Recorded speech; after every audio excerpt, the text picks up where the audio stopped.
What's up guys, Jens Garcia here with my full review of the Samsung Galaxy S6.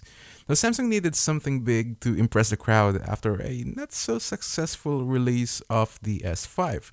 Now the S6 is a completely redesigned phone with new materials and new hardware, but with all that said, let's take a closer look at the phone.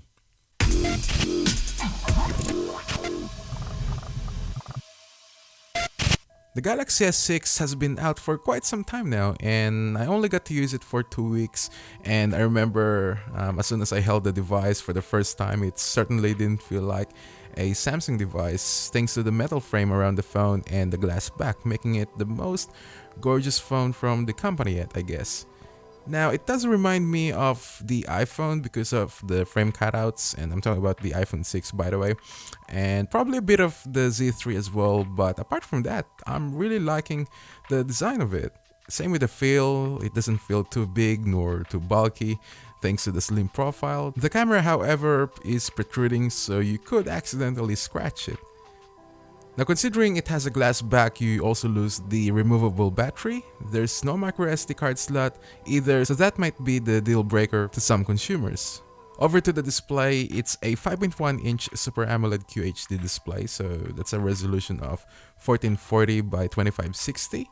It's the same as the Note 4, just with a higher PPI of 557 due to the smaller display. So that means text and images are going to be really crisp, and QHD is now becoming the trend on flagship phones, so no surprise on that. Quality-wise, it's a really nice display. The colors really pop, especially when you watch optimized video. Putting it next to a 1080p display, the difference is very noticeable. Outdoor visibility of the screen is on point with no issues at all, unlike the M9 where it really needed that, just a little bit more brightness when using it outdoors. As you all know, the fingerprint scanner on the S5 was really bad. It was that bad that I had to turn it off because most of the time it just wouldn't work. It wasn't responsive, and it just takes more time to unlock the phone. And yeah, as I've said, I ended up disabling it. Thankfully, that's not the case with the S6. I would say it's pretty close to the iPhone 6 in terms of responsiveness and accuracy, which says a lot on how much it really improved. You still get the heart rate monitor sensor if you really care about it. Until now, I still think that it's unnecessary, but Sammy Labs, to add a bunch of stuff, or extras I should say, on their phone, and I used it a couple of times, and I did notice some improvements over the last year's heart rate monitor, but there's nothing we can do. It's up there, you can use it or not use it, it's all up to you. Moving over to the software, it's running Android 5.1 Lollipop, and it's definitely a major step up almost in everything. It's a lot finer, cleaner, and definitely a mature interface. I guess that's how I would describe it, and I'm sure they know how cluttered their OS was, so I'm really glad that they focused on that department. Personally, I like the new TouchWiz. It's faster and more responsive in my case, and the system apps looked really good. Now, I would still get rid of, briefing though, but I guess almost all manufacturers are putting their own Google Now-esque on their UI. Along with the great software, it's also backed up with great hardware. It has the latest Exynos 7420 octa-core processor with Cortex-A53 running at 1.5 GHz and Cortex-A57 running at 2.1 GHz. It's also accompanied with Mali T760MP8 with 3 GB of RAM. Now, despite the lack of microSD card slot, you have 3 storage options of 32GB, 64GB, and 128GB. Although I believe the 128GB option isn't selling very well in some countries, particularly in India.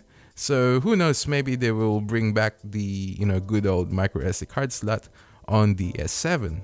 Overall, I'm really pleased with the performance of the S6. The gaming performance is really good. The graphics looked really nice, and the combination of that and the QHD display, gaming looked really good on this device. Another department where they could have done better is the battery capacity. The 2550 mAh battery is smaller comparing to the 2800 mAh battery on the S5.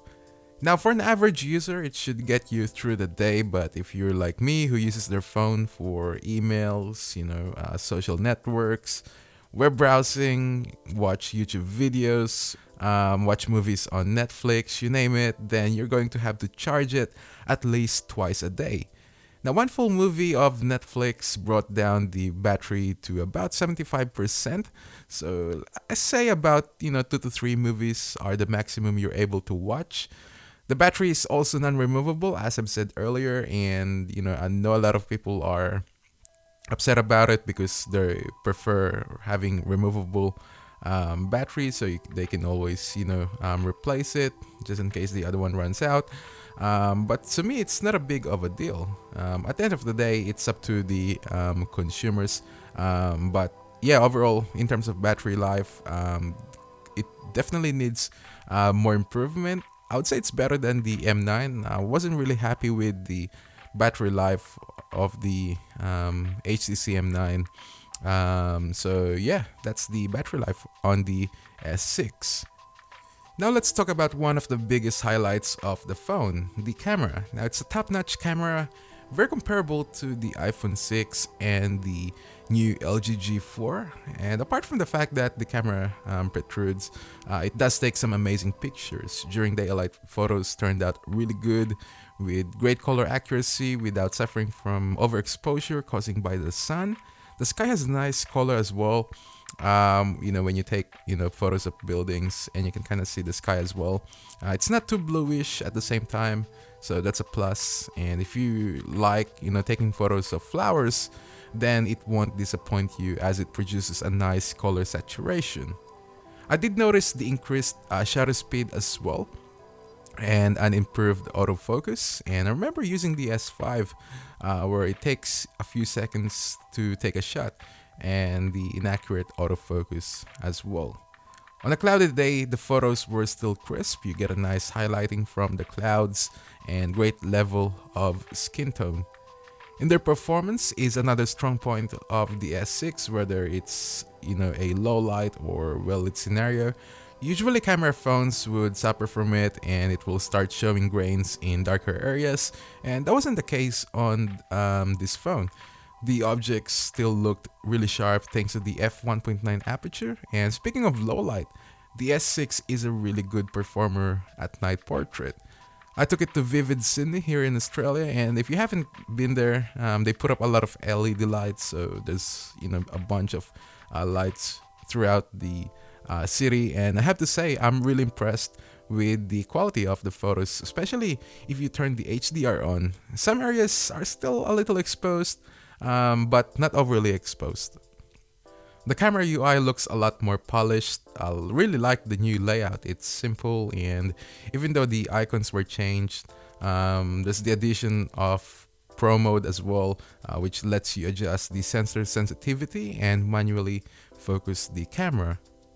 As I've mentioned, Samsung needed to get this phone right, although it's not a perfect phone as there are some issues in the structure, battery, and price of the phone. It's definitely an impressive device, and I knew the moment I watched the launch of it, it will deliver a lot of positives, and I was right. The switch from plastic to glass and metal is a nice touch. The camera is great, the screen is one of the best I've seen, and it has plenty of performance for, mobile gaming. It's definitely one of the best Android phones right now. And if you're thinking of upgrading your old Samsung device, then it would be a major upgrade. And if you have the cash, then it's not a bad buy either. So there you have it. That's my full review of the Samsung Galaxy S6. Let me know in the comments below if you own one and what you think of the phone. Thank you all for watching. I'm Jens Garcia from Tech for Geeks, and I'll catch you guys later. Bye bye.